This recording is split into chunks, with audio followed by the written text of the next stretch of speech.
নমস্কাৰ এজন ভিউৱাৰ্ছে মোক সুধিছিল যে I am married with two kids I am married with two kids এই বাক্যটোৰ অৰ্থ কি হয় এই বাক্যটো কি অৰ্থৰ কাৰণে মেৰিড উইথ ব্যৱহাৰ হ'ল তাৰ বিষয়ে অলপ কিছু ক'ব লাগে গতিকে আজিৰ এই ভিডিঅ'টোত মই আপোনালোকক ক'বলৈ যত্ন কৰিম মেৰিড টু আৰু মেৰিড উইথ আমি কেনেদৰে বিভিন্ন বাক্যত ব্যৱহাৰ কৰিব পাৰোঁ কি অৰ্থৰ কাৰণে ব্যৱহাৰ কৰিব লাগে তাৰ বিষয়ে ক'বলৈ যত্ন কৰিছোঁ আশা কৰোঁ আপোনালোকে ভিডিঅ'টো নিশ্চয় ভাল পাব আৰু ভিডিঅ'টো আপোনালোকৰ বাবে উপযোগী হ'ব সো আহক এটা টপিকটো ডিসকাস কৰো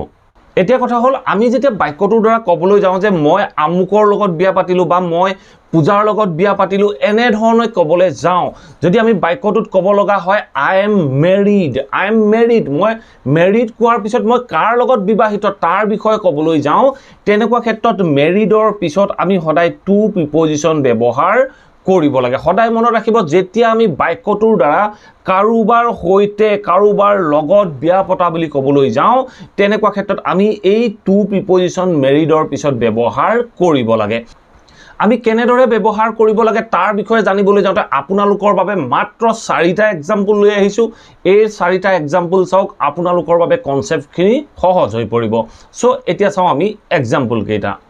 এতিয়া আপোনালোকে স্ক্ৰিনত 4টা এক্সাম্পল দেখি আছে সো ফাৰ্স্ট এক্সাম্পলটো চাওক ফাৰ্স্ট এক্সাম্পলটো কি কৈছে হি ইজ মেৰিড টু মানে তেওঁ বিবাহিত তেওঁ বিয়া হ'ল কাৰ লগত হ'ল বুলি ক'বলৈ যাওঁতে আমি মেৰিডৰ পিছত এই টু প্ৰিপজিশনটো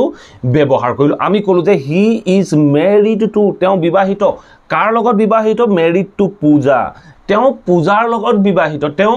পূজাৰ লগত বিয়া হ'ল এনে ধৰণে ক'বলৈ যাওঁতে আমি বাক্যটো ক'লো হি ইজ মেৰিড টু পূজা তেওঁ পূজাৰ লগত বিবাহিত ঠিক তেনে ধৰণে নেক্সট এক্সাম্পলটো চাওক নেক্সট এক্সাম্পলটো কি কৈছে মিষ্টাৰ শৰ্মা ইজ মেৰিড আমি যদি এনেকৈ কওঁ এইখিনিলৈকে বাক্যটো শুদ্ধ মই যদি কওঁ mister Sharma is married mister Sharma এজন বিবাহিত তেওঁ কাৰ লগত বিবাহিত কাৰ লগত বিয়া হ'ল তাৰ বিষয়ে যদি ক'বলৈ যাওঁ তেতিয়া আমি মেৰিডৰ পিছত এই টু প্ৰিপজিশনটো ব্যৱহাৰ কৰিব লাগিব আমি কৈছো যে হি ইজ মেৰিড টু বা mister Sharma is married to Nisha mister Sharma নিশাৰ লগত বিবাহিত নিশাৰ লগত বিয়া হ'ল এনে ধৰণে আমি বাক্যখিনি ক'ব লাগিব যদি ইয়াত নাম নাই ধৰক এই পূজাটো নাই বা এই নিশাটো নাই তেতিয়া আমি কি ক'ম মিষ্টাৰ শৰ্মাই এগৰাকী শিক্ষয়িত্ৰীৰ লগত বিবাহিত এগৰাকী শিক্ষয়িত্ৰীৰ লগত বিয়া হ'ল তেতিয়া আমি কি ক'ম mister Sharma is married to a teacher আমি ক'ব পাৰোঁ mister Sharma is married to a teacher mister Sharma এজন শিক্ষয়িত্ৰীৰ লগত বিয়া হৈছে সো এনে ধৰণে আমি বাক্যখিনি ক'ব পাৰোঁ ঠিক তেনে ধৰণে এই বাক্যটো যদি মই কওঁ হি ইজ মেৰিড টু পূজা নকৈ মই ক'ব পাৰোঁ মেৰিড টু এ ধৰক নাৰ্ছ এগৰাকী নাৰ্ছৰ লগত বিয়া হ'ল তেনেকুৱা ক্ষেত্ৰত মই বাক্যটো কৈছো he is married to a nurse তেওঁ এগৰাকী নাৰ্ছৰ লগত বিবাহিত এতিয়া চাওক মোক ভিউৱাৰজনে কুৱেশ্যনটো সুধিছিলে যে মেৰিড উইথ টু কিডছ এই বাক্যটোৰ অৰ্থ কি হ'ল এতিয়া আপোনালোকে নিশ্চয় দেখিব পাইছে যে এই প্ৰথম বাক্যটো চাওক কি কৈছে I am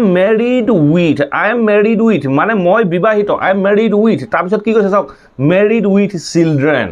I am married with children ইয়াত with preposition আছে এই with prepositionটো কি কাৰণে ইউজ হ'ল মই লৰা ছোৱালীৰ লগত বিবাহিত নেকি মই হেতু কোৱা নাই মই কৈছো যে I am married with children ধৰক আপুনি এগৰাকী মহিলাক সুধিলে যে আপুনি বিবাহিত নে মহিলা গৰাকী আপোনাক উত্তৰ দিলে I am married with children মানে এই বাক্যটোৱে কৈছে যে I am married মই বিবাহিত বুলি কৈছে তাৰ পিছত চাওক I am married with children মানে মই বিবাহিত আৰু লগতে মোৰ লৰা ছোৱালী আছে এনেকুৱা ক্ষেত্ৰত বাক্যটো কোৱা হৈছে I am married with children আপোনালোকে এতিয়া হয়তো নিশ্চয় বুজিব পাৰিলে মেৰিডৰ লগত সদায় টু প্ৰিপজিশন আহে যদি মেৰিড টু পূজা married to Nisha married two XYZ G হয় মেৰিডৰ পিছত সদায় টু প্ৰিপজিশন আহিব যদি মেৰিডৰ লগত উইথ প্ৰিপজিশন আৰু যদি এনেকে চিলড্ৰেন বা টু কিডছ এনে ধৰণে আহে তেতিয়া তাৰ অৰ্থ আপোনালোকে বুজিব যে মানুহজন বিবাহিত বা মানুহগৰাকী বিবাহিত লগতে তেখেতৰ লৰা ছোৱালী আছে এই বাক্যটোৰ অৰ্থ হ'ল হেইটো সো বাক্যটো কৈছে যে I am married with children মই বিবাহিত আৰু মোৰ লৰা ছোৱালী আছে ঠিক তেনে ধৰণে ভিউৱাৰ্ছজনে মোক কুৱেশ্যনটো সুধিছিলে I am married with মই বিবাহিত I am married with চাওক ইয়াত আমি with preposition use কৰিছো I am married with two two kids এই বাক্যটোৰ অৰ্থ এটো নহয় যে মই দুগৰাকী ল'ৰা ছোৱালীৰ লগত বিবাহিত মই দুগৰাকী ল'ৰা ছোৱালীৰ লগত বিয়া পাতিছো হেতু নহয় বাক্যটো কৈছে যে I am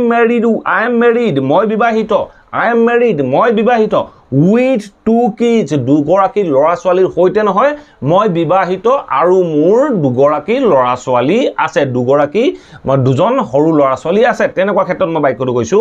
I am married with two kids ধৰক আপুনি কোনোবা এগৰাকী মহিলা খুদিলে যে are you married আপুনি বিবাহিত নে তেতিয়া আপোনাক মহিলা গৰাকীয়ে উত্তৰ দিছে যে I am married with two kids I am married with two kids মই বিবাহিত আৰু লগতে মোৰ দুজন ল'ৰা ছোৱালী আছে তেনেকুৱা ক্ষেত্ৰত with kids with children এনে ধৰণে বাক্যখিনি ব্যৱহাৰ কৰা হয় সো আশা কৰো এই ভিডিওটোৰ পৰা আপোনালোকে নিশ্চয় বুজিব পাৰিলে